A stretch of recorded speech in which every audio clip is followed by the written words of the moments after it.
memberikan materi tentang TBC. Semua sudah pernah mendengar TBC, nama penyakit TBC? Tidak, Dok. Halo? Sudah. Jadi TBC itu adalah suatu penyakit saluran pernapasan yang disebabkan oleh bakteri ya, bakteri Mycobacterium tuberculosis. Jadi saya mohon maaf ini paparan yang saya pakai adalah paparan dari Kementerian Kesehatan ya. TBC ini merupakan Indonesia cukup banyak ya, Indonesia nomor 2 tertinggi dunia setelah India.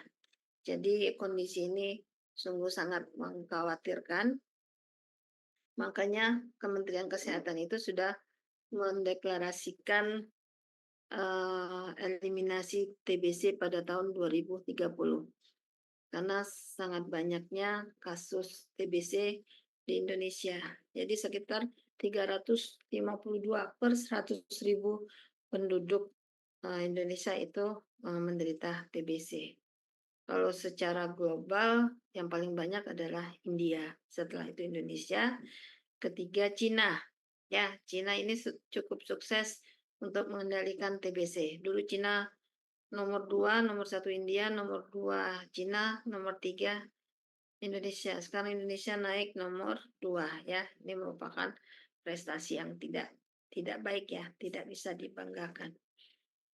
Jadi di sini ini data untuk tahun 2021 sampai 2024. Jadi TBC itu bisa mengenai semua umur ya, dari bayi, anak, dewasa ya sampai lansia.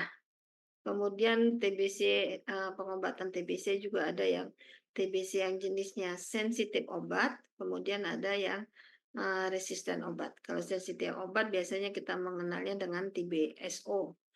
Kalau resisten obat itu TBRO. Yang resisten ini resisten terhadap obat-obat TBC lini pertama ya. Nah, TBC ini menular melalui droplet ya, droplet. Nah, jadi kita bisa lihat di sini pasien TBC yang aktif, dia kalau dia batuk dia akan mengeluarkan droplet yang banyak dan menyebar di udara, kemudian terhirup oleh orang-orang yang ada di sekitarnya. Pasien TBC aktif dapat menularkan 10 sampai 15 orang di sekelilingnya setiap tahun. Makanya sangat perlu sekali pasien TBC ini untuk melindungi orang-orang sekitarnya dengan menggunakan masker ya. Ini kalau dia berperilaku tidak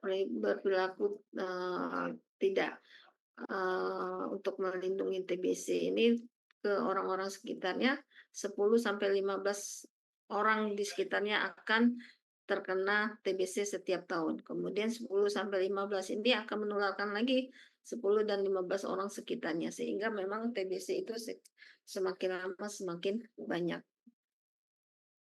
Kalau dibandingkan batuk dengan bersin, kira-kira mana yang lebih banyak partikel kumannya? Ada yang bisa menjawab?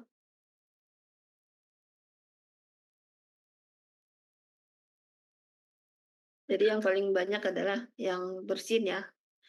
Makanya kalau bersin kan ada etika batuk.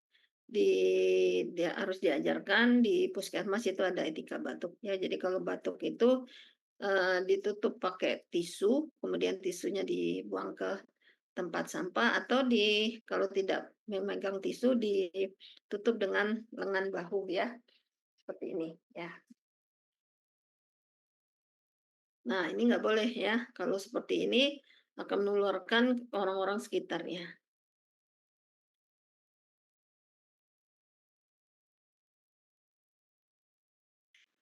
Konsep sakit pada TBC, mungkin orang Indonesia itu semuanya ya kalau diperiksa banyak sudah ada TBC, kuman TBC di dalam tubuhnya ya.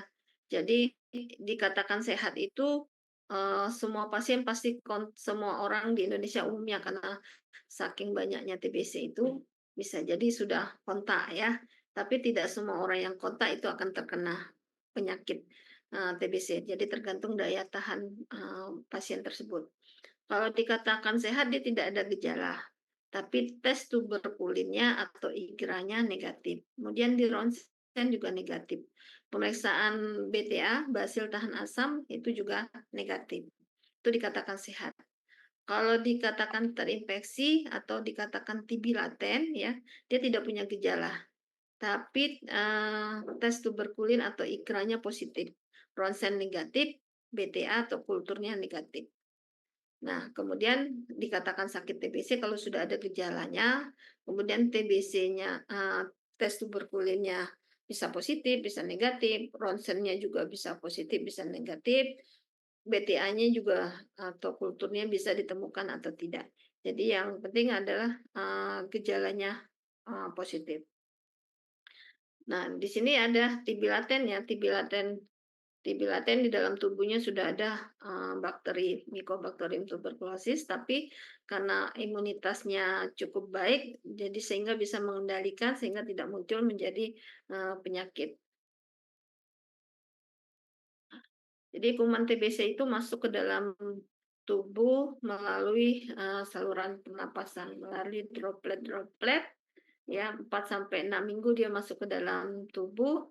Nah, di sini sistem imun tubuh akan, melawan ya. Kalau misal imun tubuh bisa melawan, dia akan dieliminasi ke luar tubuh. Tapi kalau misalnya sistem imun kalah, dia akan bermanifest menjadi penyakit TBC. Kemudian ada juga yang, sistem imun, eee, mampu mengendalikan. Jadi tidak juga dia kalah, tapi dia tidak juga bisa mengeliminasi. Nah, inilah yang dinamakan TB laten ya, TB laten. Untuk mendiagnosa TB laten, dengan melakukan pemeriksaan mantu test. Jadi, eee, dilakukan pemeriksaan mantu untuk orang-orang yang memang sudah kontak atau, tinggal serumah dengan pasien-pasien TBC. Ini definisi infeksi, laten ya, suatu keadaan di mana sistem kekebalan tubuh yang terinfeksi tidak mampu mengeliminasi bakteri Mycobacterium tuberculosis dari tubuhnya. Dia tidak mampu mengeluarkan bakteri secara sempurna, tetapi mampu mengendalikan bakteri TBC sehingga tidak timbul gejala sakit TBC ya. Jadi, ini yang dinamakan TB laten, dia tidak ada gejala, pemeriksaan dahak dia negatif, pemeriksaan ronsen juga tidak mengarah ke TBC, tapi pemeriksaan tuberkulin atau IGRA, positif. Jadi untuk pencegahan dan pengendalian penyakit dalam rangka, mencapai, target eliminasi TBC di tahun 2030, TB laten ini juga diobati, walaupun dia tidak menularkan atau tidak menimbulkan gejala. Itu yang dinamakan dengan, terapi pencegahan TBC. Apa perbedaan TB laten dan TB aktif ya? Kalau TB laten itu tidak ada gejala. Kalau TBC aktif ya, ini, istilahnya ada yang mengatakan TBC, ada yang mengatakan TB. Awal dulu ya, itu penyebutannya adalah TBC, kemudian beralih menjadi TB, tapi saat sekarang, berubah lagi menjadi TBC ya. Gejala TBC yang paling umum adalah demam, batuk berdahak, kemudian nyeri dada, berat badan turun, keringat malam, kadang-kadang kalau sudah berat menjadi hemoptisis atau batuk darah, kelihatan lemah dan penurunan nafsu makan. Sementara kalau TB laten dia tidak ada gejala, ya. Jadi, eee, standar kita ya kalau kita menerima pasien yang batuk berdahak 2 minggu atau lebih, kita harus pertama curigai dia sebagai TBC. Makanya dilakukan pemeriksaan sputum ya atau dahak. Kemudian yang kedua, pemeriksaan tuberkulin atau IGRA. untuk TB laten dan TB aktif itu sama-sama positif. Kemudian foto torak untuk TB laten normal, untuk TBC aktif dia, bisa abnormal dan atau dia normal ya pada TBC yang ekstra paru. Jadi TBC ini bisa mengenai seluruh organ. Memang pada umumnya 90% itu merupakan TB paru, tapi, selebihnya 10% bisa mengenai, ekstra paru. Jadi dinamakan TB ekstra paru. Bisa TB kelenjar, TB kulit, TB apalagi ya, TB otak. Nah, ada juga sering juga kejadian misalnya, mioma, dikira mioma uteri ternyata itu, proses granuloma. Jadi, TBC. Kemudian hasil pemeriksaan mikrobiologi ya, bisa pemeriksaan BTA, basil tahan asam dengan menggunakan mikroskop atau dengan kultur atau dengan TCM ya, ini negatif. Sementara kalau TB aktif itu salah satunya bisa, positif ya. Bis jadi gold standar untuk menegakkan diagnosa TBC itu adalah dengan melakukan pemeriksaan TCM, eee, pada dari, sputum ya, sputum atau cairan tubuh. Kemudian TB laten tidak menularkan ke orang lain ya, sementara TB aktif itu menularkan ke orang lain. TB laten perlu terapi pencegahan pada kondisi tertentu. Dan kalau TB aktif itu harus diobati sesuai dengan standar terapi TBC. TB laten ini, jadi penderita TB laten ini tetap harus, diberi obat yang dinamakan, TPT, terapi pencegahan TBC. Kenapa? Kalau misal daya tahannya turun, kemudian dia terkena diabetes mellitus, nah TB ini akan, muncul ya, muncul akan menjadi aktif. Yang prinsip dari, pencegahan dan pengendalian TBC ini adalah menemukan kasus TBC sedini mungkin, eee, untuk, menentukan, eee, diagnosanya. Jadi, eee kalau dari program kita harus menemukan yang dinamakan dengan terduga TBC. Siapa saja yang terduga TBC? Terduga TBC itu adalah orang yang batuk berdahak 2 minggu atau lebih. Nah, itu kita masukkan sebagai terduga TBC ya. Jadi untuk, strategi penemuan terduga TBC itu bisa secara pasif, intensif di Paskes, di layanan kesehatan. Jadi pasien-pasien yang datang ke puskesmas atau ke klinik atau ke rumah sakit yang dengan keluhan batuk berdahak 2 minggu atau lebih, itu kita masukkan sebagai terduga TBC. Kemudian kalau di masyarakat ya, penemuannya itu dilakukan secara aktif masif di masyarakat. Di masyarakat ini, ada kader-kader kesehatan atau kader-kader TBC yang memang sudah dibekali pengetahuan tentang TBC. Jadi kader-kader inilah nanti yang mencari pasien-pasien yang, terduga TBC ya. Pasien-pasien yang memang batuk berdahak 2 minggu atau lebih, itu diantar oleh kader ke puskesmas atau dari kontak kontak, kontak erat atau kontak serumah. Jadi misalnya ditemukan satu pasien TBC, di puskesmas, kemudian petugas puskesmas berserta kader akan turun ke rumah untuk melakukan, investigasi kontak. Apakah anggota keluarga yang lain sudah ada yang tertular atau belum. Jadi kemudian, untuk mencari juga apakah di anggota keluarga itu ada juga TB laten.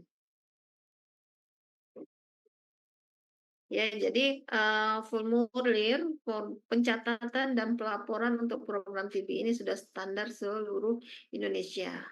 Kemudian, dilakukan investigasi kontak. Jadi karena penyakit TBC ini penyakit menular, menularnya melalui, droplet udara ya, sehingga, eee, bisa saja satu keluarga itu sudah satu orang yang ketahuan, tapi yang lainnya belum ketahuan, atau belum belum sadar bahwa dirinya sudah tertular TBC, sehingga harus dilakukan yang dinamakan investigasi kontak. Jadi petugas puskesmas dan kader turun ke rumah, menginvestigasi, mencari, mendata, anggota keluarga yang, kontak erat dengan pasien tersebut dan melihat, ya, apakah sudah ada gejala. Kalau sudah ada gejala, sudah ada batuk-batuk, harus dilakukan pemeriksaan TCM. Kemudian juga komunikasi, informasi, dan edukasi untuk pasien dan keluarga pasien TBC ini, eee, selalu dilaksanakan itu baik secara langsung maupun melalui media-media, media-media komunikasi.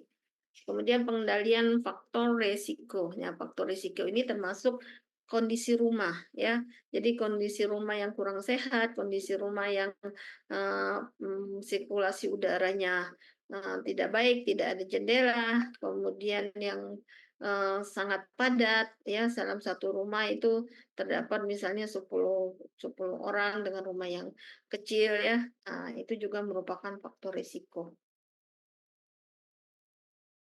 Kalau strategi penemuan, TBC secara pasif intensif ini dilakukan di Vaskes. Jadi memang pasien yang datang di puskesmas, nah itu yang kita, diagnosa sebagai terduga TBC.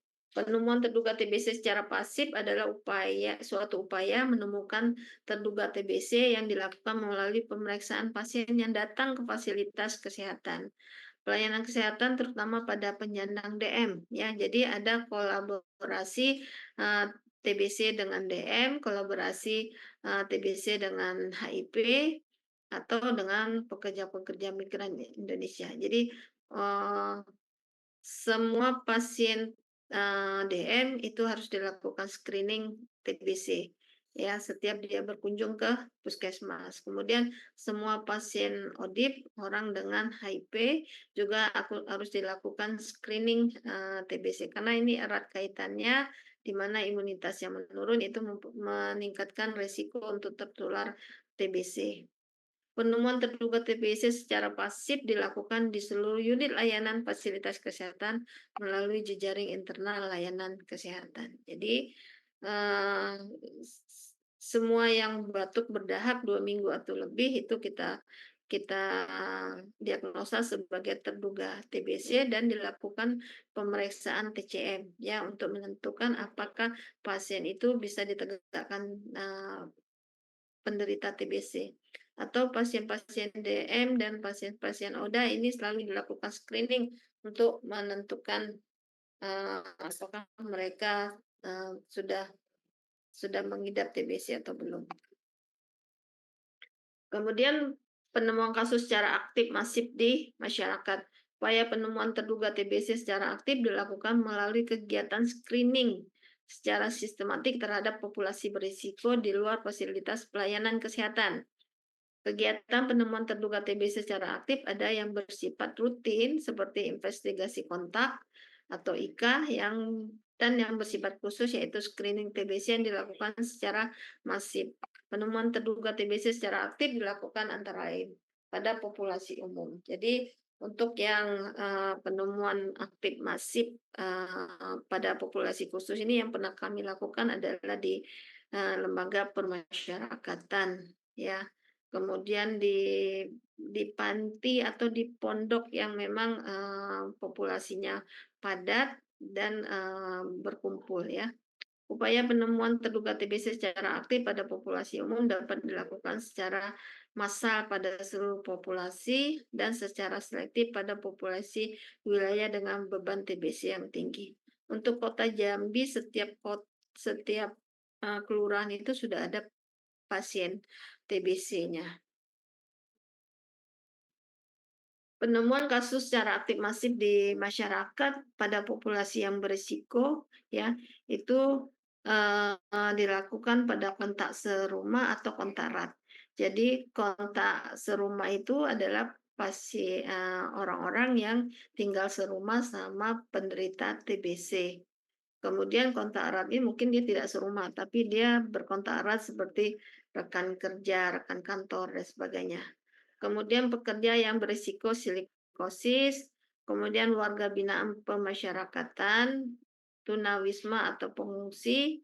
Nah, untuk, gelandangan ya, kita juga, sudah mendapatkan kasus-kasus TBC yang orang gelandangan. Kemudian populasi rentan dan marginal seperti pemukiman kumuh dan padat. Nah, ini merupakan faktor risiko dari terjadinya, TBC ya, karena, padat, rumahnya padat, kemudian kumuh, dan biasanya sirkulasi udaranya juga tidak baik. Kemudian populasi lansia usia 65 tahun ke atas. Ini karena sudah banyak, penyakit komplikasinya seperti DM, ya, DM itu akan melemahkan, daya tahannya, sehingga usia-usia 65 tahun juga merupakan, populasi beresiko. Nah, kemudian, untuk formulir-formulir pencatatan dan pelaporan TBC, sudah formulir pencatatannya sudah standar ya, ada formulir TB 01, 02, 03 sampai, TB 0223. Kemudian untuk pelaporannya kita sudah menggunakan sistem informasi TBC yang dinamakan SITB, itu seluruh Indonesia menggunakan SITB. Jadi pelaporan-pelaporan, TBC ini secara online setiap hari bisa dilihat oleh Kementerian Kesehatan.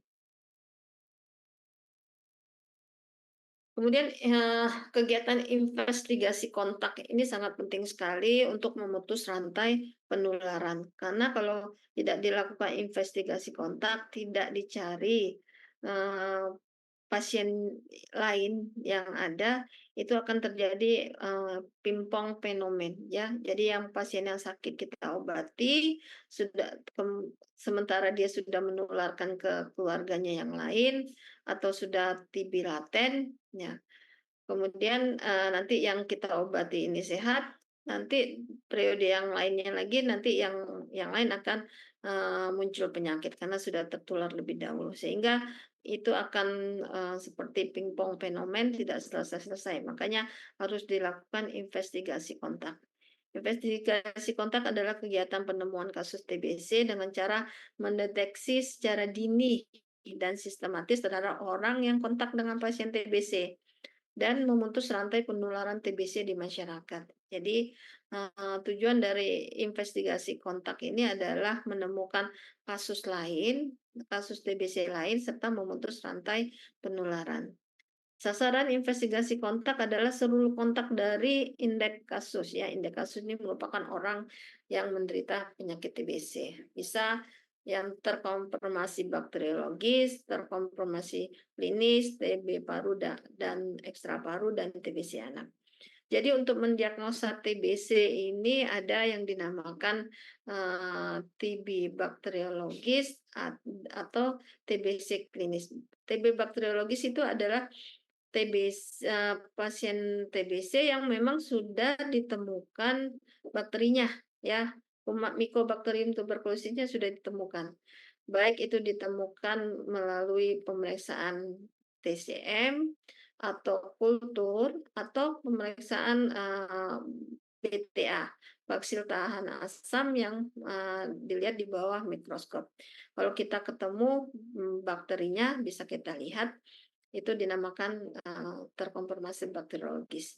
Tapi kalau misalnya klinisnya mendukung sekali ya, batuk berdahak sudah 2 bulan misalnya, tapi dilakukan pemeriksaan, eee, dahak, putumnya hasilnya negatif.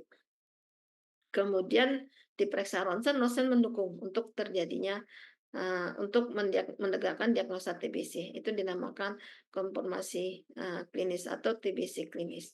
Ada juga TBC ekstra paru, ini, biasanya, melalui pemeriksaan patologi anatomi. Misalnya ada massa, ya, kemudian dilakukan biopsi, kemudian diperiksa secara patologi anatomi dan ternyata, gambarannya adalah gambaran TBC. Itu dinamakan TBC paru, TBC ekstra paru. Ekstra paru ini bisa di semua organ ya, bisa di tulang, bisa di sumsum tulang belakang, bisa di otak, bisa di kulit, bisa kelenjar, ya bisa di usus dan sebagainya.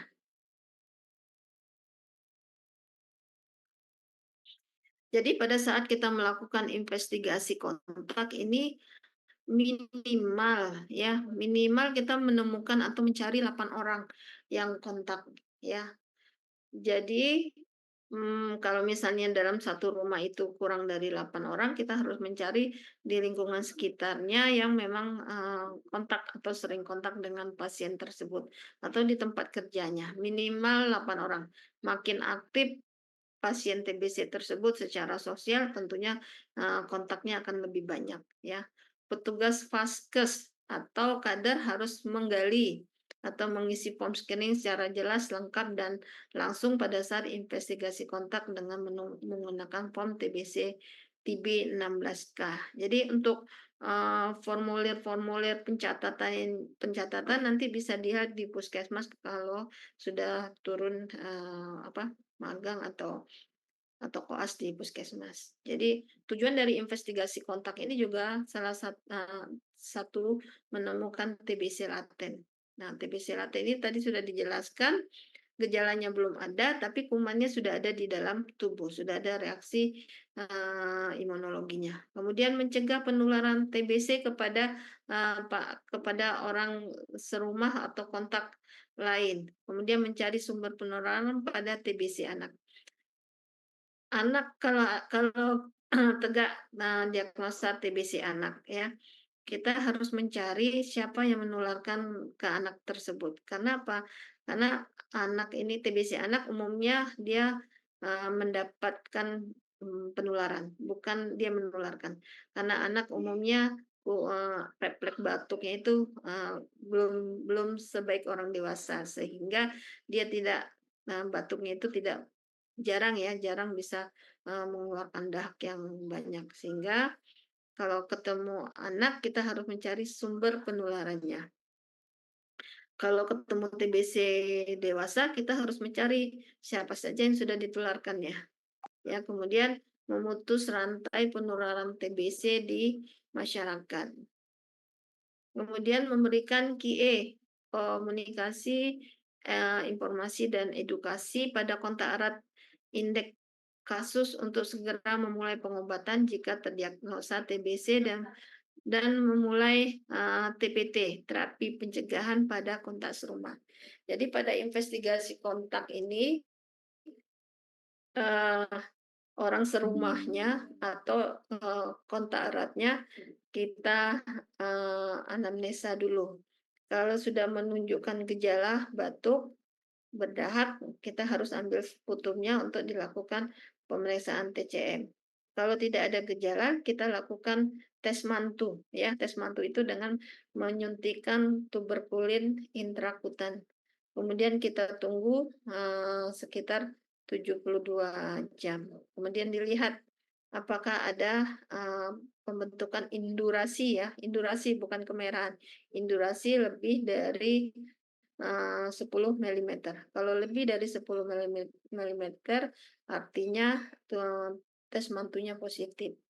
Dan kemudian pasiennya harus kita ronsen, apakah, sudah ada, kelainan di paru-parunya. Kalau misalnya di paru-parunya bersih, berarti pasien hanya, menderita TB laten dan kita berikan pengobatan TPT, ya. Jadi kalau pasiennya TBC aktif diberikan pengobatan TBC, kalau pasiennya T T TB TB laten diberikan pengobatan TPT.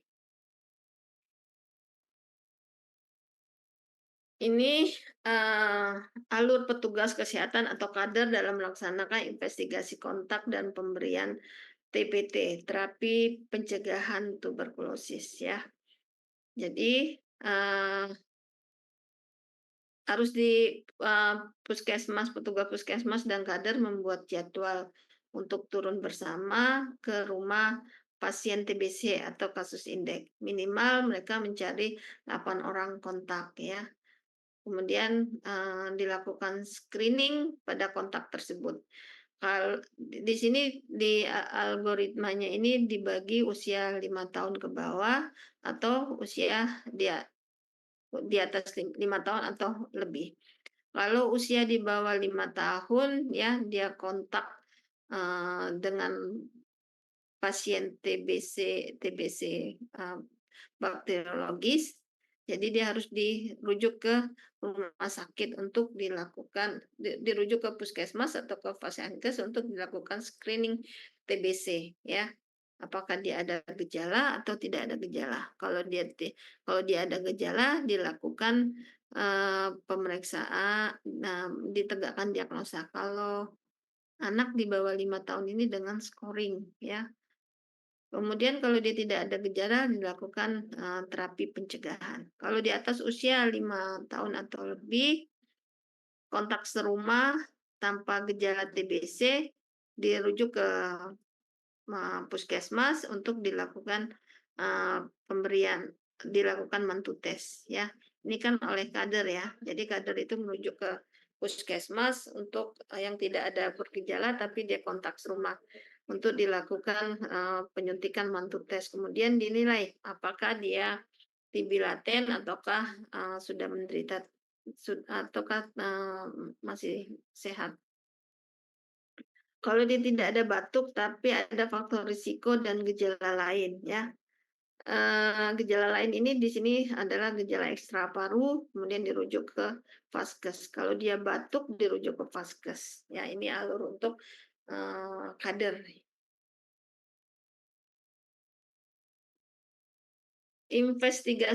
Jadi, dasar dari, tata laksana atau penanggulangan TBC ini adalah ada peraturan presiden nomor 67 tahun 2021. Di situ, dijelaskan di peraturan di Perpres ini, PP ini, kalau penegakan diagnosa TBC itu melalui TCM.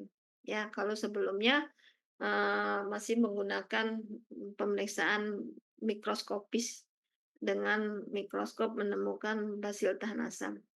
Kemudian, investigasi kontak dan pemberian TPT ini, sudah dijelaskan di dalam peraturan presiden bahwa pelacakan dan pemeriksaan kasus kontak oleh tenaga kesehatan dan kader kesehatan atau komunitas. Untuk di Kota Jambi ada komunitas, kader komunitas yaitu, Penabulu ya, itu semacam LSM yang membantu dinas kesehatan dalam melakukan investigasi kontak, ya dalam melakukan pendampingan, penemuan kasus. Kemudian pada Perpres ini pada pasal 15 ayat 1, pemberian obat pencegahan ditujukan kepada kontak dengan pasien TBC. Jadi kalau misalnya dalam satu rumah itu ada pasien TBC, nah itu harus diberikan terapi pencegahan. Orang dengan HIV yang terbukti tidak menderita TBC, itu juga harus diberikan terapi pencegahan. Kemudian orang yang mengalami penurunan fungsi sistem imun, ya. Di sini kalau pasien ada program kolaborasi HIV dengan TBC. Semua pasien yang terdiagnosa HIV harus dilakukan screening TBC, ya. Jadi sebelum memulai pengobatan TBC, kita harus memastikan bahwa pasien HIV ini tidak menderita TBC. Kalau misalnya pasien HIV tersebut menderita TBC, kita harus obati dulu TBC-nya, baru nanti kita memulai pengobatan HIV ya dengan retrovirus, obat retrovirus.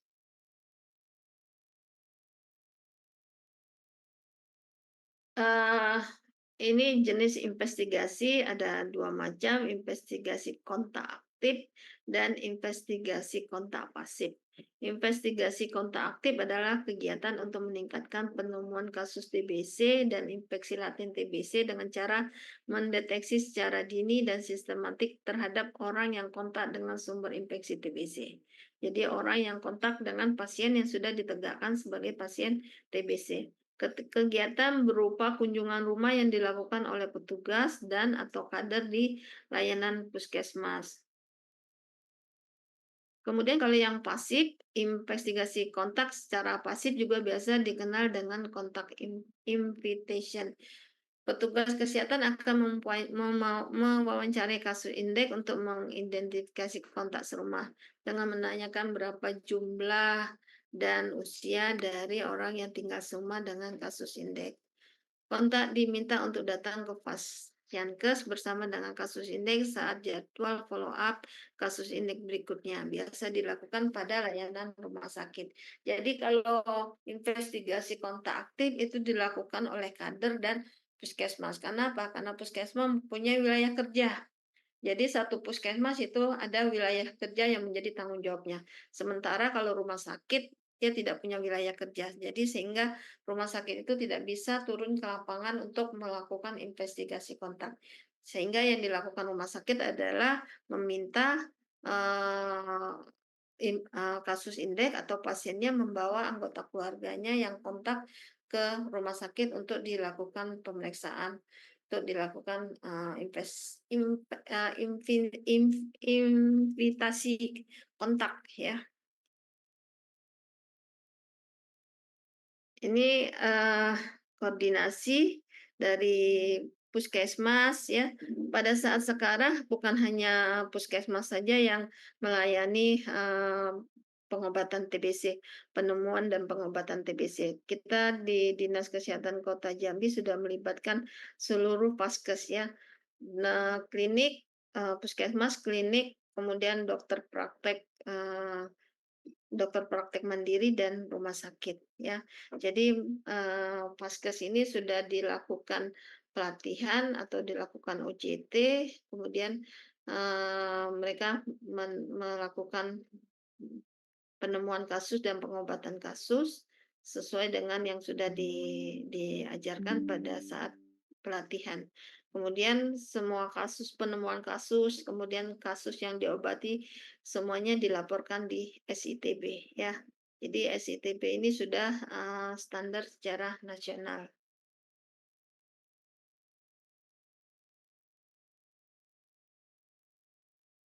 Indeks kasus di rumah sakit ya, tidak ada kader, tidak ada petugas yang melakukan investigasi. Jadi kalau di rumah sakit, menemukan ya atau mereka akan berkoordinasi dengan puskesmas wilayah domisili pasien tersebut dan meminta puskesmas untuk melakukan investigasi kontak. Namun kalau seperti itu artinya, pencatatan pelaporannya masuk ke dalam puskesmas atau puskesmas yang melakukan investigasi kontak. Ya, jadi kalau misalnya rumah sakit atau klinik atau dokter praktek mandiri yang pasien menegakkan diagnosa, TBC pada pasien untuk investigasi kontaknya, mereka bisa meminta, pasien membawa keluarganya ke vaskesnya atau mereka berkoordinasi dengan puskesmas, domisili tempat tinggal pasien tersebut. Kemudian puskesmas puskesmas wilayah kerjanya itu yang akan turun untuk melakukan investigasi kontak. Jadi ada 2 cara, bila, rumah sakit atau klinik atau dokter praktek mandiri yang menemukan pasien TBC. Namun investigasi kontak ini tetap harus dilaksanakan. Kemudian strategi berikutnya adalah komunikasi informasi edukasi untuk pasien dan keluarga pasien. Sebelum memberikan informasi kepada pasien, ajukan terlebih dahulu pertanyaan untuk menjajaki pemahaman mereka saat ini tentang TBC. Jadi sebelum kita memulai memberikan edukasi, kita tanya dulu. Seperti saya tadi tanya, apakah kalian sudah pernah mendengar tentang TBC? Apakah sudah tahu gejala TBC itu seperti apa? Untuk menjajaki ya, apakah pasien ini, sudah memiliki informasi atau memang sama sekali belum. Kemudian berikan informasi yang bisa dipahami oleh pasien secara lengkap, dengan menggunakan alat bantu yang tersedia berupa lembar balik ya.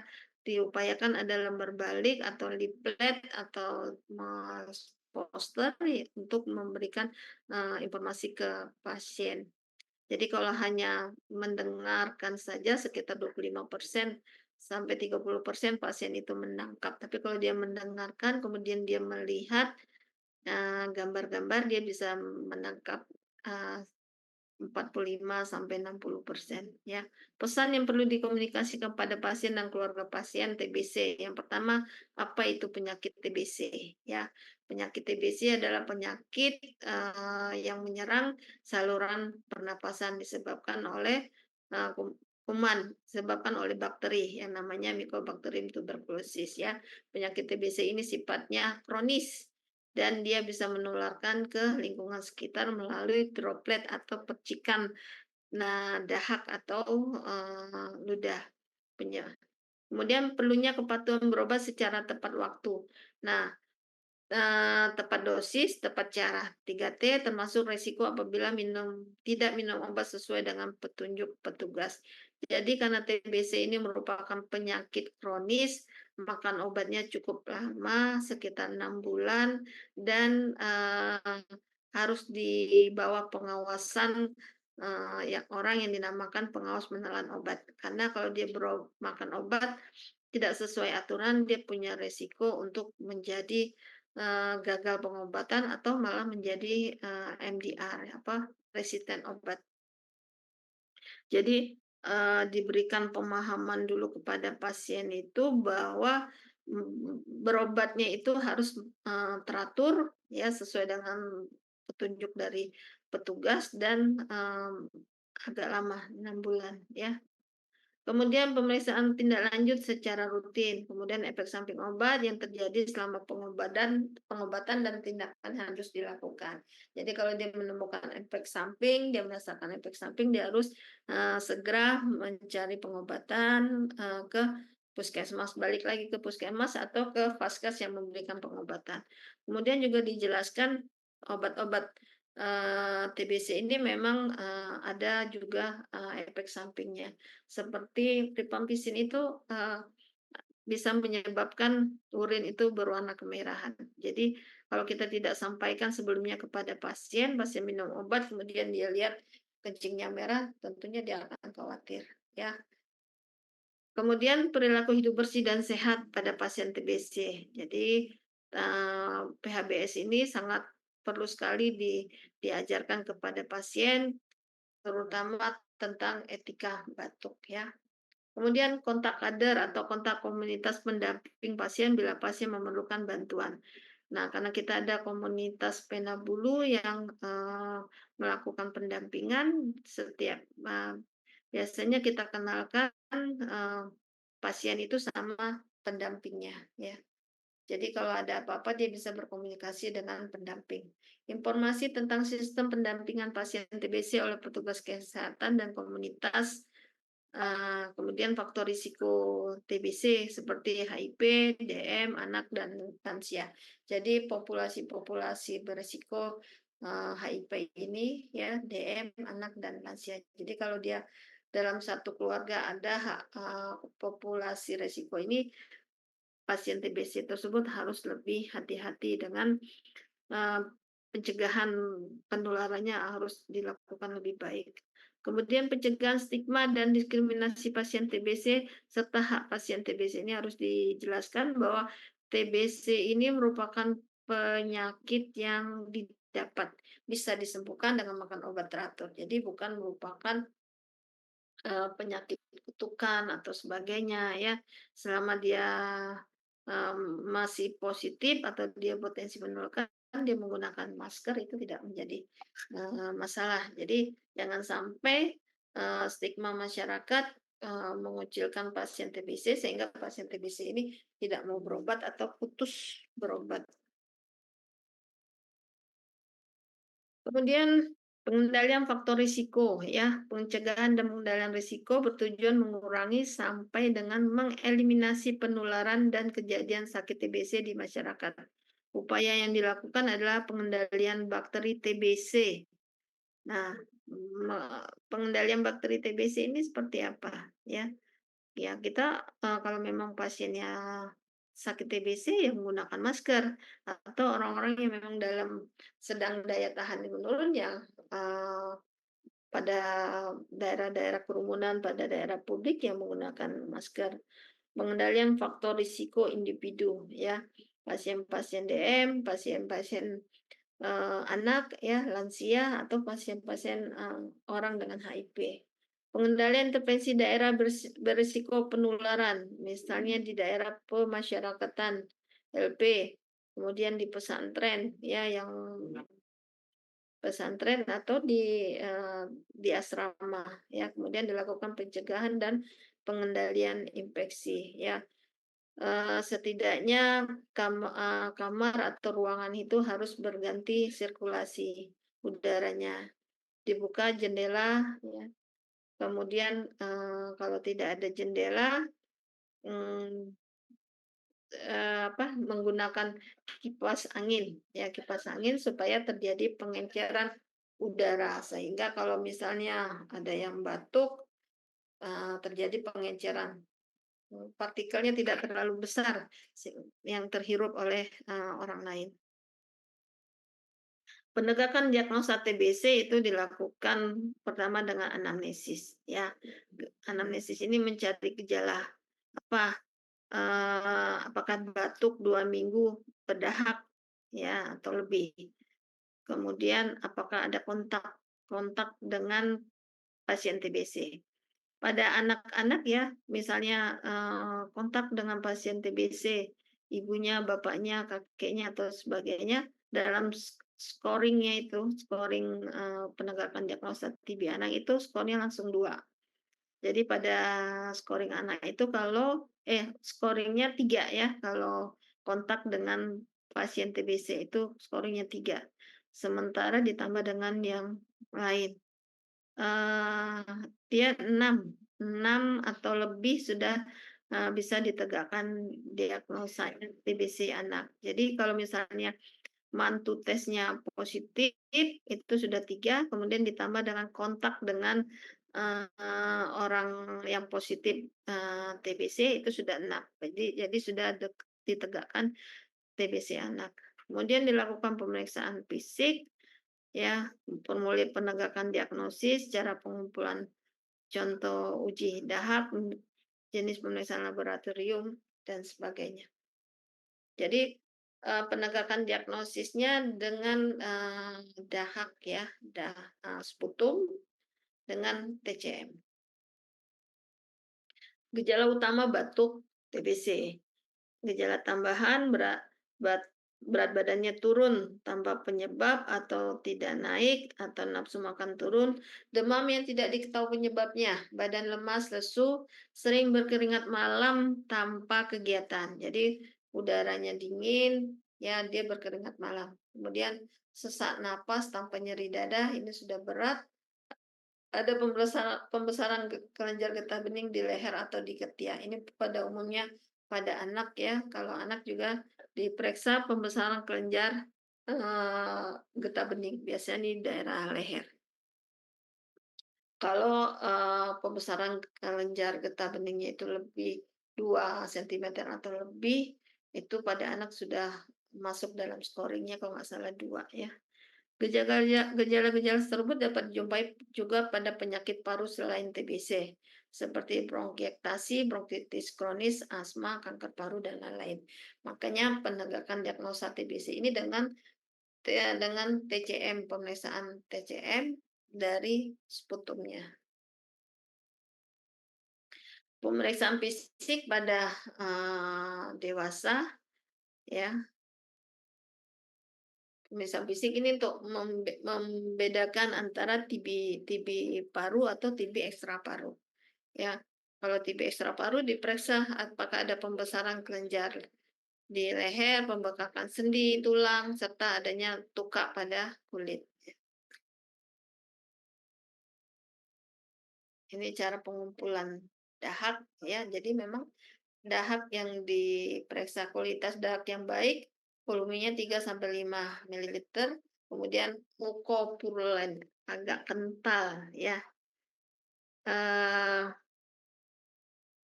Pemeriksaan ini untuk yang dahak ini untuk menegakkan diagnosa TBC paru.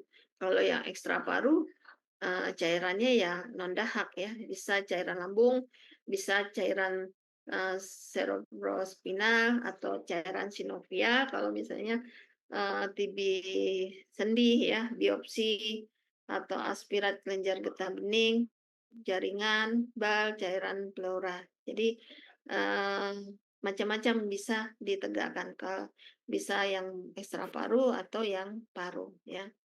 Labor TCM pemeriksaan spesimen non-dahak harus dilengkapi dengan BSC dan Ketrik Biocontainment. Jadi untuk TCM ini kalau di Kota Jambi ada 20 puskesmas. Jadi belum semua puskesmas memiliki, alat TCM. TCM itu baru ada di 5 5 puskesmas ya.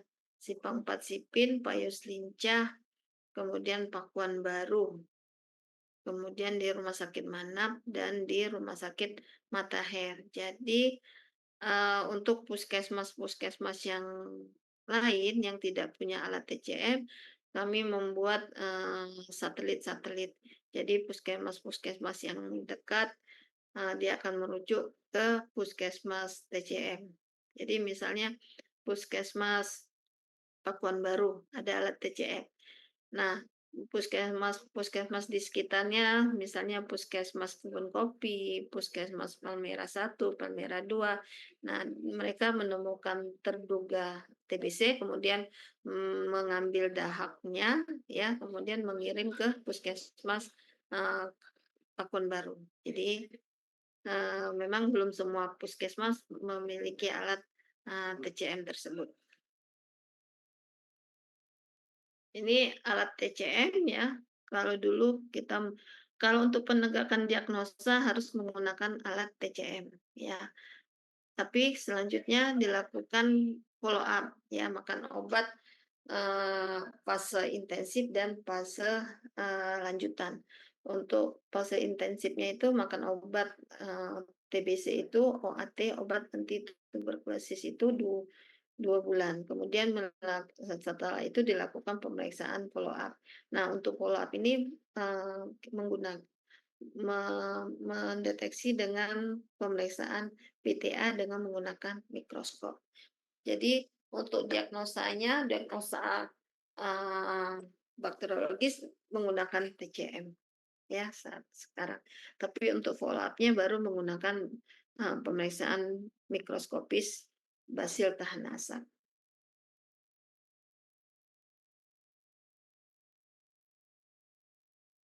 Ini kasus saya rasa lanjut saja, ya.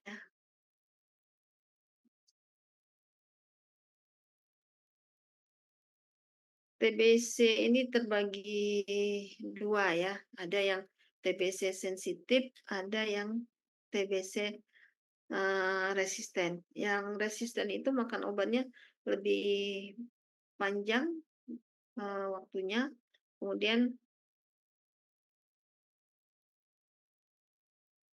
regimennya juga lebih banyak. Oh, nggak bisa bergerak ya?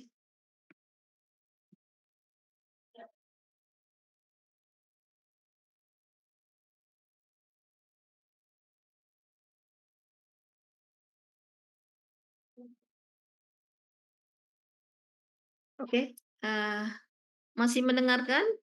Masih mengikuti? Saya lihat ada 243 orang ya. Apa pada tidur semua di situ?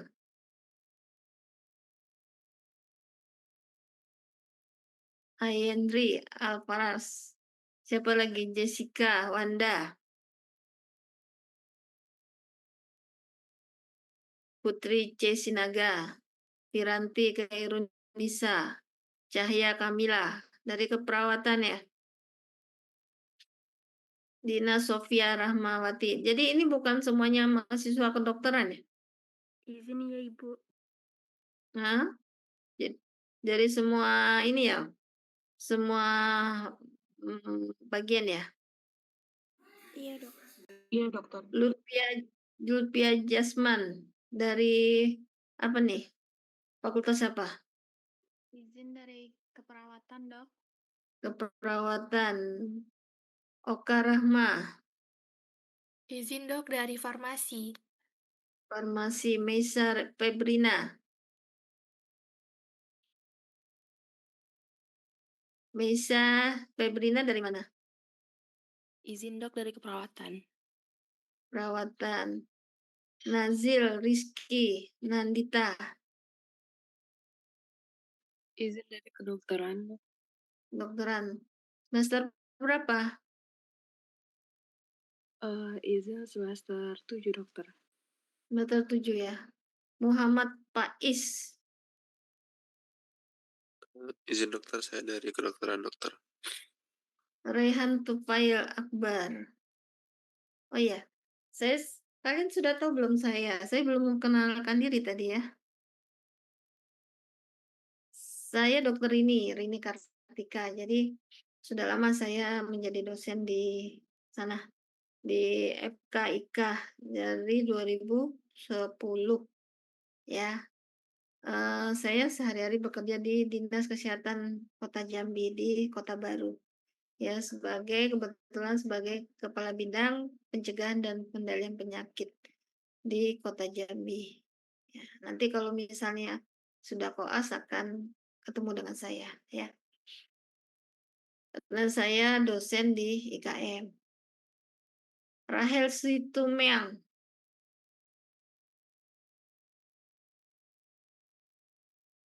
dari Fakultas apa? Dari keperawatan, Dok. Keperawatan. Sakila Citra Ria. Saya lihat cukup banyak nih 241 orang. Izin dok saya dari farmasi. Farmasi. Salsabila Raudah.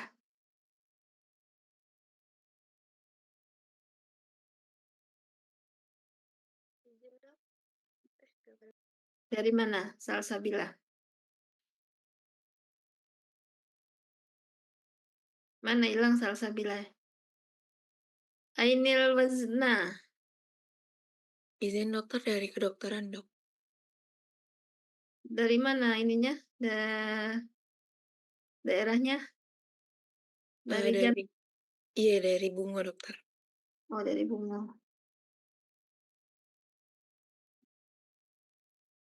Diva Halia Yusfira. Mana orangnya nih? Novia Setianingsi.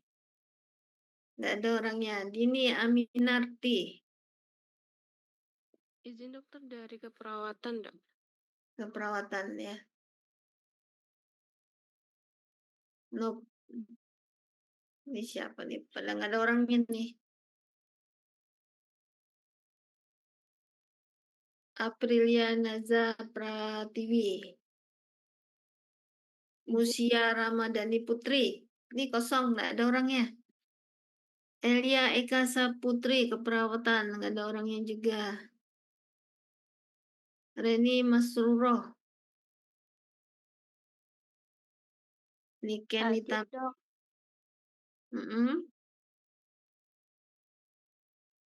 Izin saya dari keperawatan.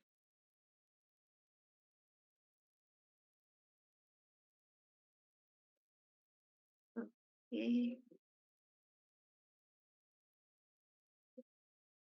Ya, jadi bisa mengikuti atau bisa memahami tentang penyakit TBC ini.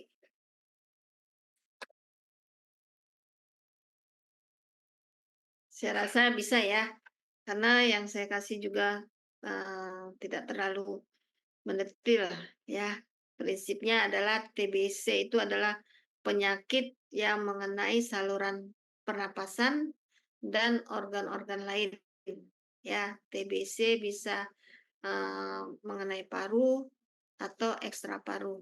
Penyakit TBC disebabkan oleh bakteri yang namanya Mycobacterium tuberculosis. TBC merupakan penyakit kronis dan di Indonesia cukup banyak. Indonesia itu nomor 2 dunia ya. Kemudian penyakit TBC ini bisa diobati guna-guna bukan penyakit kutukan. Jadi semestinya tidak ada stigma untuk pasien penderita TBC ya. Perlindungannya dengan menggunakan masker karena penularannya melalui droplet. Droplet itu percikan ludah atau dahak ya, pada saat bicara, pada saat batuk, pada saat bersin. Nah, itu akan keluar percikan-percikan, itu yang dinamakannya droplet. Oke, kita lanjut lagi ya. Penegakan diagnosanya dengan alat yang dinamakan tes cepat molekuler TCM. Nanti kalau mau lihat alatnya silakan lihat di puskesmas atau di rumah sakit Abdul Manap ada, di rumah sakit Raden Matahir ada. Ya, TCM itu adalah alat diagnostik utama untuk penegakan diagnosis tuberkulosis. Pemeriksaan TCM dilakukan dari spesimen dahak dan non dahak ya. Tadi non dahak bisa dari cairan cerebrospinal, kemudian dari kelenjar limpe, dari jaringan, dari aspirat lambung. Jumlah dahak yang dikumpulkan 2, ya, dahak sewaktu, dahak pagi dan dahak sewaktu. Volumenya sekitar 3-5 mm dan mukopurulen. Jadi dahak itu dikumpulkan 2 kali. Pagi bangun tidur, ya, kemudian dahak sewaktu. Sewaktu itu ya sewaktu saat dia datang ke puskesmas diambil dahaknya. Atau bisa juga diambil sewaktu-sewaktu dengan jarak minimal setengah jam. Sekarang dia datang ke puskesmas ambil dahaknya, ya, kemudian nanti disuruh tunggu setengah jam, kemudian diambil lagi. Pasien case yang belum atau tidak mempunyai TCM harus merujuk terduga atau dahak dari terduga TBC tersebut ke pasien case TBC. Jadi bisa merujuk pasien ya ke pasien case TCM atau bisa juga hanya merujuk dahaknya. Dahaknya kita ambil kemudian kita kirim ke puskesmas TCM atau juga pasien yang kita suruh. Tapi biasanya di dinas kesehatan di Kota Jambi kita merujuk dahak ya, karena diambil dahaknya oleh puskesmas yang tidak ada mesin TCM-nya, kemudian dikirim dahaknya ke puskesmas yang ada mesin TCM. Kalau kita merujuk pasiennya, sering sekali pasiennya hilang ya. Kita kirim ke puskesmas pasienkes yang ada TCM-nya dia tidak sampai ke sana. Jadi supaya tidak kehilangan, makanya puskesmas yang menemukan terduga itulah yang mengambil dahak untuk dilakukan pemeriksaan.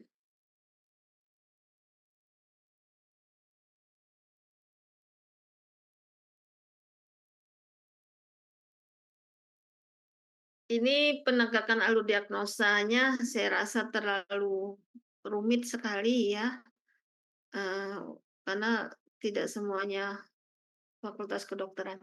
Jadi yang penting di sini pasien yang batuk berdahak 2 minggu atau lebih kita lakukan pemeriksaan TCM. Ya.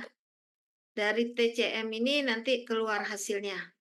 Dia positif, dia sensitif obat atau dia positif TBC resisten obat.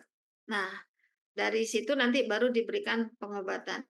Ya, pengobatan sensitif dia pengobatan yang 6 bulan atau pengobatan yang resisten atau pengobatan yang 1 tahun 8 bulan ya. Nah, jadi alurnya seperti itu di situ. Nanti akan lebih lanjut lagi kalau sudah memang memberikan pelayanan. Kalau dulu pemeriksaan jadi pengobatan TBC ini memang harus dalam pengawasan ketat. Karena resikonya akan kalau berobatnya sesukanya tidak sesuai aturan, dia akan menjadi resisten. Ya, resisten itu ngobatinnya lebih susah. Spesimen obatnya juga lebih banyak. Biasanya pasiennya jadinya sering dengan efek sampingnya juga lebih banyak. Jadi kita memang mencegah supaya pasiennya tidak resisten. Makanya harus ada pengawas menelan obat. Semua pasien TBC kalau dia mau memulai minum obat harus sudah ada pengawas menelan obat. Pengawas menelan obat ini adalah keluarganya, keluarga yang terdekat yang bisa mengawasi dia makan obat setiap hari. Jadi keluarga yang dalam satu rumah, ya. Jadi kelebihan dari pengobatan TBC ini adalah adanya pengawas menelan obat. Karena harus diawasi secara ketat, karena yang pertama efek sampingnya sangat banyak, kemudian pasiennya tidak boleh drop out. Ya, kalau dia drop out, dia akan menyebabkan terjadinya resisten. Kalau kita tertular dari pasien yang resisten obat, kita juga akan menjadi resisten obat. Ya, jadi misalnya nih pasien baru, ya pasien pasien baru baru diagnosa TBC, bisa langsung resisten. Karena apa? Karena mendapat penularan dari pasien yang memang resisten obat. Jadi enggak harus dia makan obat sensitif, kemudian tidak teratur, kemudian gagal makan pengobatannya, akhirnya dia menjadi resisten. Yang seperti itu juga ada. Tapi yang kasus baru langsung MDR atau resisten obat juga ada, karena dia mendapatkan penularan dari yang resisten obat. Jadi memang pengobatannya agak sulit ya, dan kepatuhan pasien itu juga agak sulit. Makanya harus ada pengawas menelan obat. Ini untuk alat TCM ya.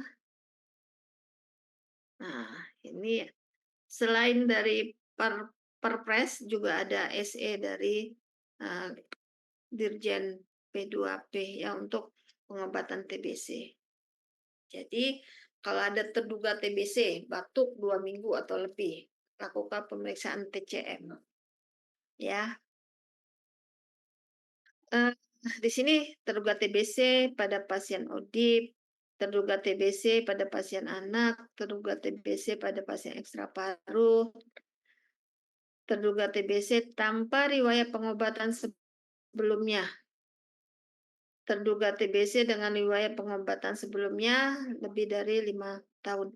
Jadi memang banyak juga pasien pengobatan TBC ini yang akhirnya gagal atau dia DO, drop out, makan obat 2 bulan, 3 bulan, kemudian stop. Harusnya kan makan obatnya selama 6 bulan.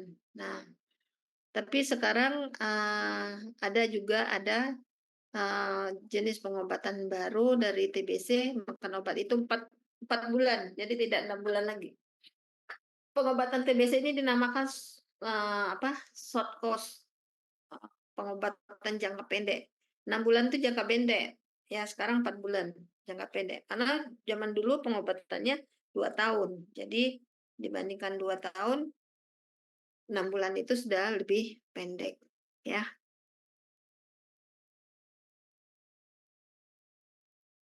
Penegakan diagnosa TBC. Diagnosa TBC paru pada orang dewasa harus didahului dengan pemeriksaan bakteriologis. Jadi kadang-kadang di dalam prakteknya suka pasien batuk, berdahak ya 2 minggu atau lebih. Nah, dokter itu kadang-kadang dia suruh ronsen dulu. Kemudian setelah ronsen, hasil ronsen pembacanya mengarah ke TBC, TBC duplek atau TBC kiri atau kanan. Nah, kalau misalnya kita di puskesmas atau di layanan yang sudah mendapatkan pelatihan, ya, kalau menemukan pasien klinisnya TBC, kemudian dapat ronsen positif TBC, kita harus tetap melakukan pemeriksaan dahak, ya, pemeriksaan TB, pemeriksaan TCM, ya. Nah, kalau hasil TCM negatif, baru nanti artinya pasien ini pasien TBC klinis, karena kita tidak menemukan bakterinya. Tapi kalau misalnya kemudian kita menemukan bakterinya, berarti dia kan keluhannya ada, kemudian TCM-nya positif, kemudian ronsennya mendukung positif. Berarti yang kita ambil adalah dia sebagai TBC bakteriologis, ya. Jadi eee, apapun pemeriksaan yang kemudian dilakukan, misalnya dari ronsen ya, dari mantu tes, tetap harus diperiksa TCM, ambil dahaknya. Kalau dia tidak ada dahaknya atau tidak ketemu, eee TB, kuman TB di dahaknya, berarti tetap ditegakkan diagnosanya sebagai TBC, tapi TBC klinis. Tidak dibenarkan mendiagnosa TBC hanya berdasarkan pemeriksaan radiografi toraks saja. Nah, itu tadi yang saya jelaskan, ya. Kalau dapat suman pemeriksaan ronsen positif, tetap harus kita periksa dahaknya dengan alat TCM. Pemeriksaan radiologi torak tidak selalu memberikan gambaran yang spesifik pada TBC paru, sehingga dapat menyebabkan terjadinya overdiagnosis atau underdiagnosis. Biasanya gambaran TBC itu, gambaran paru untuk pasien-pasien TBC yang sudah lama pun akan tetap kelihatan, ya. Jadi gambaran radiologi ini akan tetap ada, sehingga kadang-kadang menjadi overdiagnosis. Diagnosis TBC paru pada anak juga mengedepankan pemeriksaan bakteriologis terlebih dahulu, di samping dapat menggunakan diagnostik dengan sistem scoring dengan kriteria anak memiliki gejala dan tidak dapat berdahak. Kalau anak itu tidak dapat mengeluarkan dahak, kita dapat menegakkan diagnosanya dengan sistem scoring, ya. Nanti coba dicari apa saja sistem scoring itu, yang cara menghitungnya juga seperti apa. Tapi kalau anak itu bisa mengeluarkan dahak, tetap kita harus periksa dahaknya dengan TCM. Kemudian untuk penegakan diagnosis TBC ekstra paru. Diagnosa pada TBC ekstra paru ditegakkan dengan pemeriksaan bakteriologis, klinis, dan atau histopatologis dari contoh uji yang diambil dari organ tubuh yang terkena. Ya, misalnya TBC kulit, ya diambil PA kulitnya, atau TBC lambung, ya diambil cairan lambung. TBC pleura, diambil cairan pleuranya. Pemeriksaan TCM berasal dari contoh uji cairan cerebrospinal dari pemeriksaan lumbal, ya, pengambilan cairan lumbal. Pemeriksaan biopsi aspirasi jarum halus. Kemudian contoh uji jaringan. Pemeriksaan mikroskopis dahak wajib dilakukan untuk memastikan kemungkinan TBC paru, ya. Di sini pemeriksaan mikroskopis. Jadi walaupun dia TBC ekstra paru, pemeriksaan parunya tetap harus kita lakukan untuk mendiagnosa apakah dia hanya TBC ekstra paru atau dia TBC ekstra paru dengan TBC paru. Ini TB resisten, diagnosa TB resisten pada dewasa. Penemuan pasien TBC resisten disingkat RO, ya, TB-RO. Resisten obat adalah suatu rangkaian kegiatan yang dimulai dengan penemuan terduga TBC-RO menggunakan alur penemuan baku. Dilanjutkan dengan proses penegakan diagnosis TBC-RO dengan pemeriksaan dahak sesuai dengan alur diagnosa di atas. Dan kemudian didukung dengan kegiatan edukasi pada pasien dan keluarga, sehingga penularan penyakit TBC dapat dicegah di keluarga maupun masyarakat. Semua kegiatan yang dilakukan dalam kegiatan penemuan pasien TBC-RO harus dicatat dalam buku register terduga TBC atau TB06 sesuai dengan fungsi Pasienkes, ya. Pencatatan untuk terduga TBC itu adalah formulir atau register TBC 06. Kemudian penegakan diagnosis TB-RO pada anak, lebih ini lagi, ya. Langkah awal yang harus dilakukan yaitu mengidentifikasi adanya kegawat dan mengatasinya jika ada. Pada anak atau remaja tanpa kegawatan atau jika kegawatan sudah teratasi, lakukan pemeriksaan TCM dahak. Pemeriksaan penunjang lain seperti uji kulit tuberkulin dan ronsen torak dapat dilakukan pada hari yang sama dengan pemeriksaan TCM. Jika fasilitas pemeriksaan TCM tidak tersedia, maka rujuk pasien bila memungkinkan atau kirim spesimen ke fasilitas kesehatan yang mempunyai TCM karena pemeriksaan ini tidak bisa digantikan oleh pemeriksaan BTA. Kita mau mendekatkan diagnosa ya, jadi harus melakukan pemeriksaan TCM. Kalau pemeriksaan BTA tadi untuk follow up obat.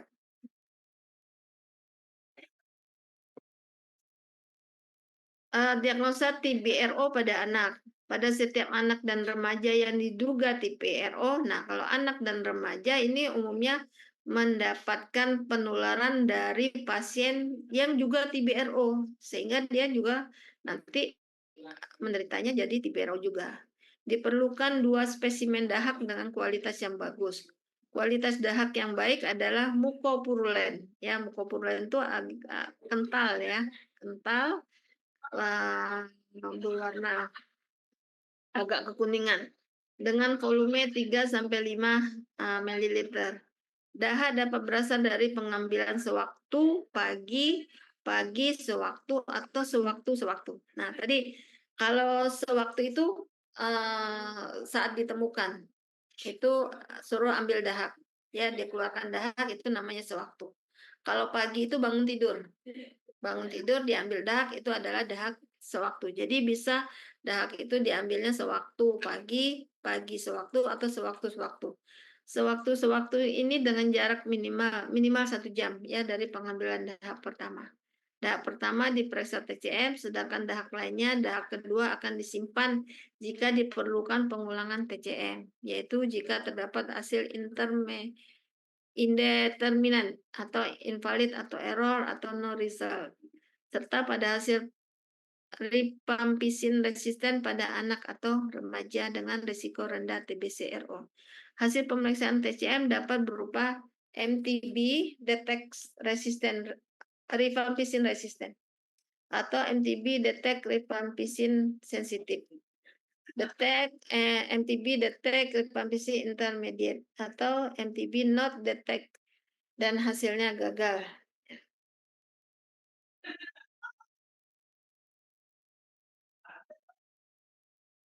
Ini untuk pengobatan. Jadi pengobatan TBC ini sangat khusus ya. Petugas yang memberikan pengobatan TBC harus dilatih dahulu. Jadi harus memiliki sertifikasi baru bisa memberikan pengobatan untuk TBC ini. Ya.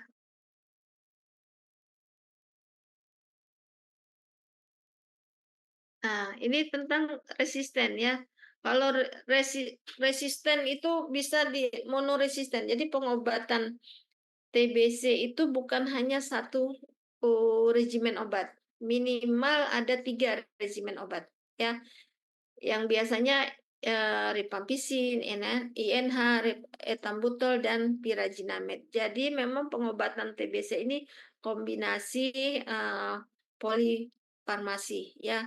Beberapa macam obat itu pun itu di polifarmasi itu gunanya untuk mencegah terjadi resistensi.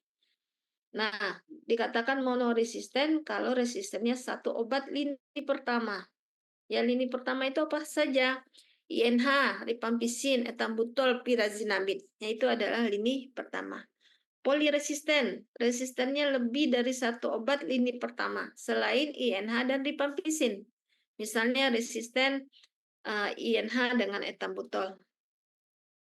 H ini singkatannya untuk INH, E etambutol, R rifampicin, E etambutol, E etambutol, S streptomycin ya.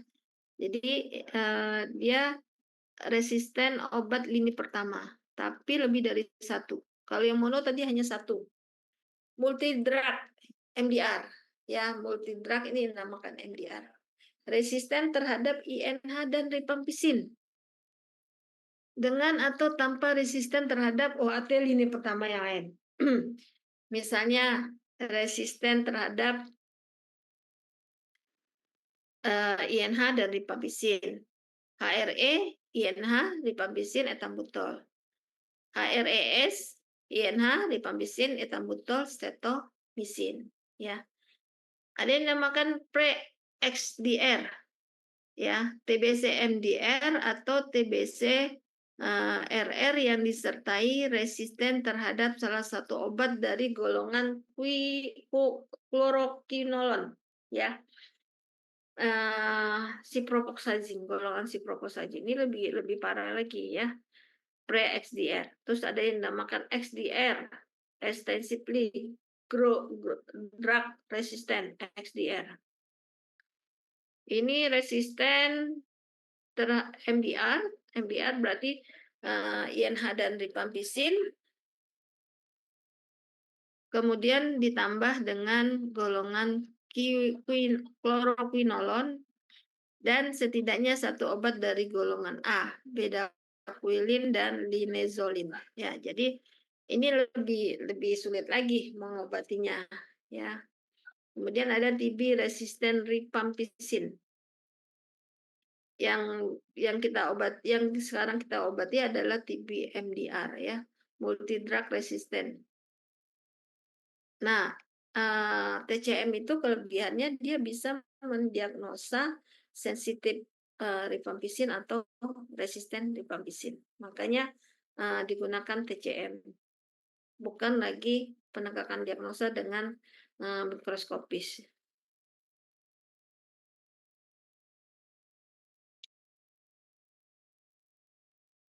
Ini kapan kita menduga ada TBC RO. Pasien TBC sensitif obat dengan atau tanpa HIV yang tidak menunjukkan perbaikan secara klinis, baik itu gejala ataupun radiologi maupun bakteriologis. Jadi yang gagal pada akhir pengobatan bulan kedua atau 1 bulan sebelum akhir pengobatan atau pada akhir pengobatan.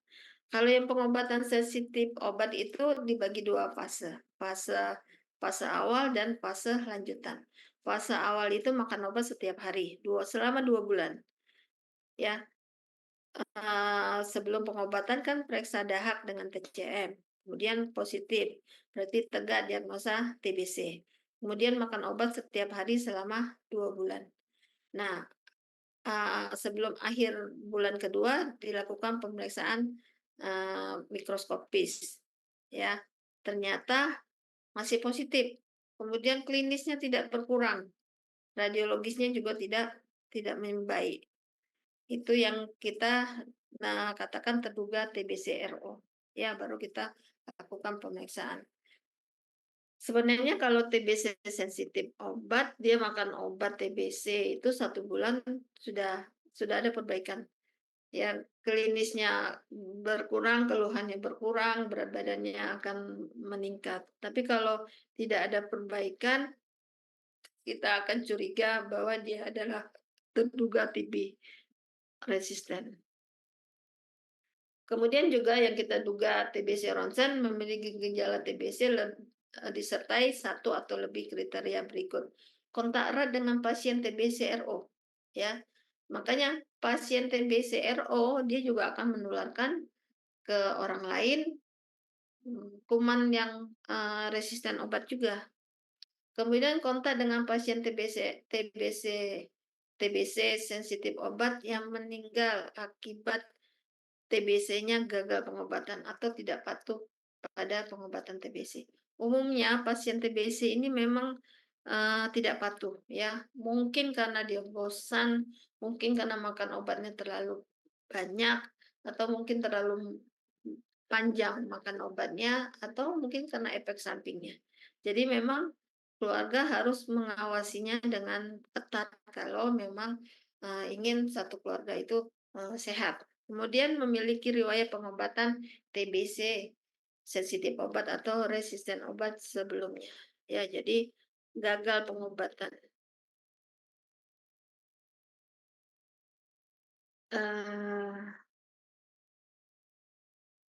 Ini gejala dan tanda terduga TBC RO. Demam 2 minggu atau lebih, batuk 2 minggu atau lebih, batuk darah, ya, apalagi batuk darah. sesak napas, berat badan turun dalam 2 sampai 3 bulan terakhir, lesu, gejala TBC ekstra paru, misalnya kejang, pembengkakan sendi, pembengkakan kelenjar, dan lain-lain. Tanda TBC paru dan ekstra paru, malnutrisi. Nah, Indonesia karena banyak kasus TBC 352 per 100.000 penduduk insidennya ya. Untuk anak-anak gejala klinis TBC itu bukan batuk ya, tapi berat badan yang tidak naik-naik ya, atau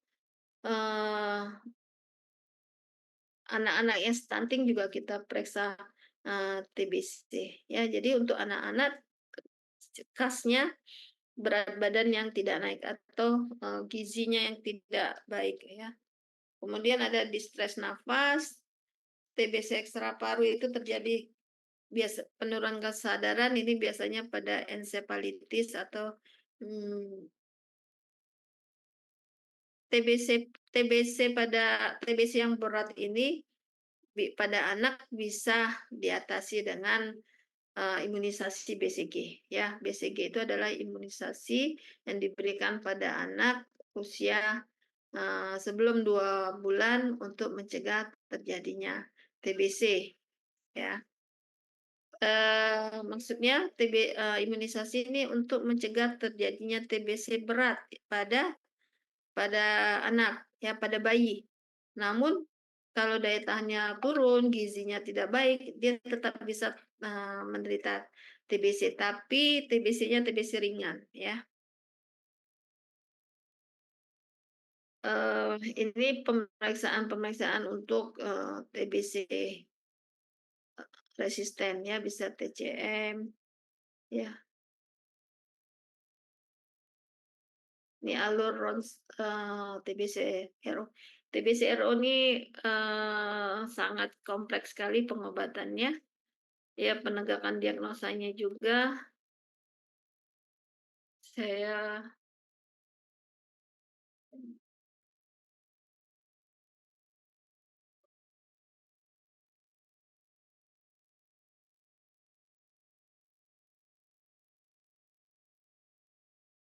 TBC anak, nah saya rasa bisa dibaca ya. TBC anak, kalau anak bisa mengeluarkan dahak, lakukan pemeriksaan dahak dengan TCM. Tapi kalau tidak dengan scoring ya. Nah, gejala TBC pada anak adalah gangguan pertumbuhan atau status gigi yang tidak normal. Ini sistem scoring pada anak ya, kalau kita menegakkan diagnosanya. Jadi ada scoringnya 0, 1, 2, 3. Kalau 6 atau lebih itu sudah tegak TB anak. Nanti bisa dipelajari sendiri ya. Ini alurnya pada anak, kemudian ini juga sudah saya jelaskan tadi di atas.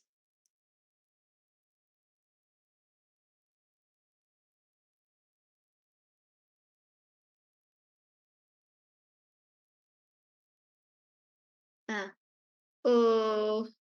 kelihatan enggak nih? Nih. Jadi untuk Dinas Kesehatan Kota Jambi memang yang harus kita cari itu adalah terduga TBC ya.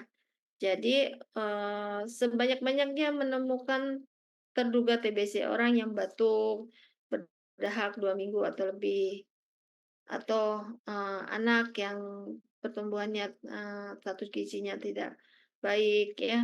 Kemudian pasien-pasien DM, pasien-pasien HIV, kita diberikan target untuk penemuan terduga TBC itu. Ya, di sini target penemuannya ini, nah, kelihatan enggak?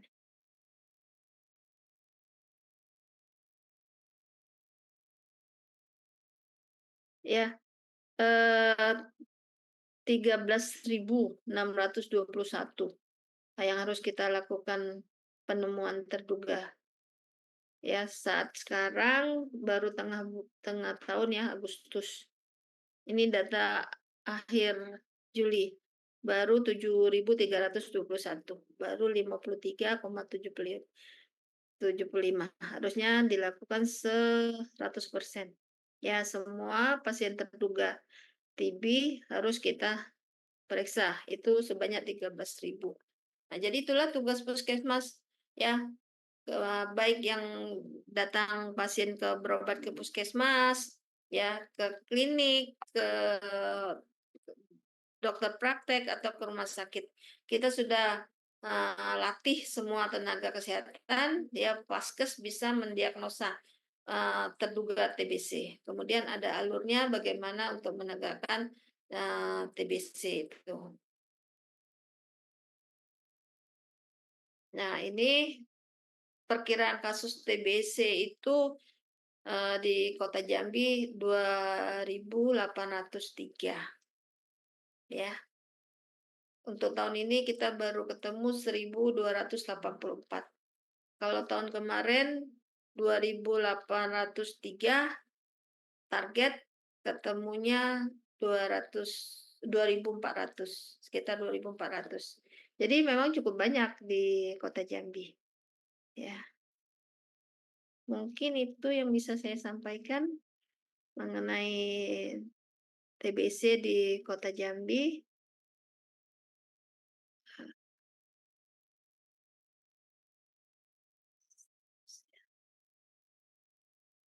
Ada yang mau bertanya?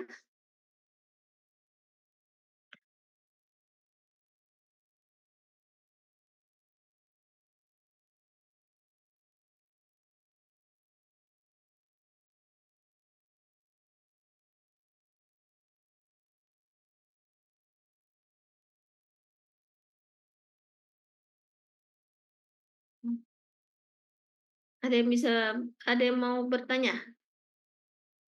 Kalau tidak ada yang bertanya, bisa saya akhiri, ya, karena saya ada kegiatan lain juga. Ada yang mau bertanya enggak?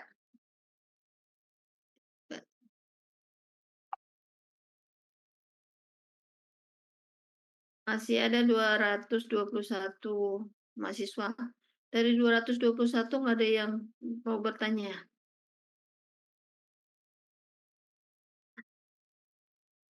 Ada yang kena penyakit TBC enggak? Belum, Dok. Hah? Habis 220 orang, 219 orang nggak ada yang bertanya. Oke, kalau nggak ada yang bertanya, saya akhiri ya. Dengan ucapan wassalamualaikum warahmatullahi wabarakatuh. Semoga bermanfaat, bisa memberikan menambah wawasan tentang penyakit TBC. Oke, saya akhiri. Wassalamualaikum warahmatullahi wabarakatuh.